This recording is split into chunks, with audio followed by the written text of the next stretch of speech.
give credit to Marquette. They're playing really, really good basketball right now. You can tell that they have a lot of confidence on that offensive end. I think they finished the game making 10 threes. Kolik's a tremendous player. He makes their whole thing go, and we knew who they were. Obviously, we've already played them once before this month ago. But they got a good team. So, I thought our guys competed. Thought our guys played really, really hard. I thought we really stepped it up on the glass there in the second half. We took care of the ball for the most part. 10 turnovers against Marquette, you would think, is probably good enough against to them to win. Unfortunately, we didn't shoot a good enough percentage. When they went on their run in the second half, I thought we had a couple good looks. I think like Paul at the rim had a wide open layup. I think AK had a wide open three. Nate had a wide open three. Shots that we will take all day long. But what can't happen is when a couple of those good shots don't go in, we can't revert and then all of a sudden try to play hero basketball.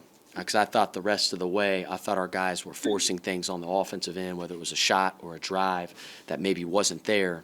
And again, it doesn't matter whether that's minute 1 or minute 38, 39, 40 in the game. The game always rewards, making the right plays.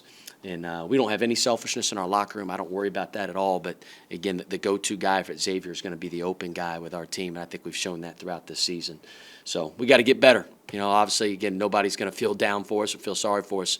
We got a big challenge, obviously, on Wednesday night with Providence, who I believe is first in our league right now, at Cintas Center. If you have a question, please use the raise hand button.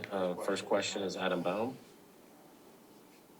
Travis, based on that opening statement, it sounds like you felt like your team started to force it a little bit offensively down the stretch. Is that right?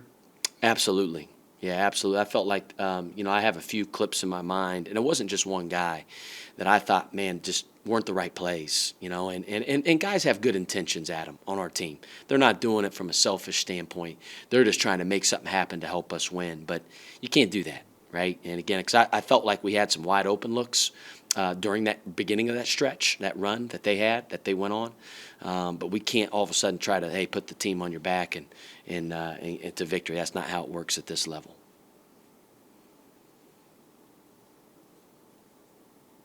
Go ahead, Adam. And did you feel like that impacted your defense at all? Because, you guys led this game 53-48 with, I think, 14 minutes to go. And they outscored you 27-11 down the rest of the way. So how did the offensive issues impact your defense, or did you feel like they did? I think so for sure. I think that's, great teams don't allow their defense to be affected by their offense. And I thought we did during that run. We got to be unflappable, especially on the road. Listen, it's hard to win in these environments in this league on the road. But that's what great teams do. They stick together. They're unflappable. They execute their way out of trouble. Not just make plays, they execute their way out of trouble. And that's where we got to be better. On both ends, that execution's got to be better.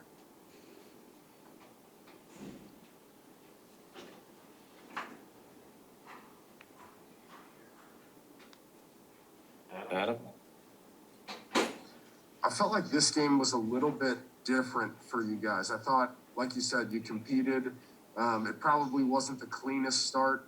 What do you sort of take away from a performance like this? Like, Marquette's a really good team. This is a hard place to come in here and play. And you guys didn't take advantage of your opportunities, but how do you sort of look at this game as a whole from your perspective? Yeah, I think listen, we competed. We went toe-to-toe with them for how many ever minutes of the game it was, but you can't let your offense affect your defense, and then you got to execute your way out of trouble, like I said. And I think, again, you can't force things on offense. When you force things, you look like a bad player. Look like a bad team. And that doesn't matter whether that's minute 1 or minute 39. Again, it's about just doing what the game tells you to do. Because, again, we have a lot of balance on our team with our scoring.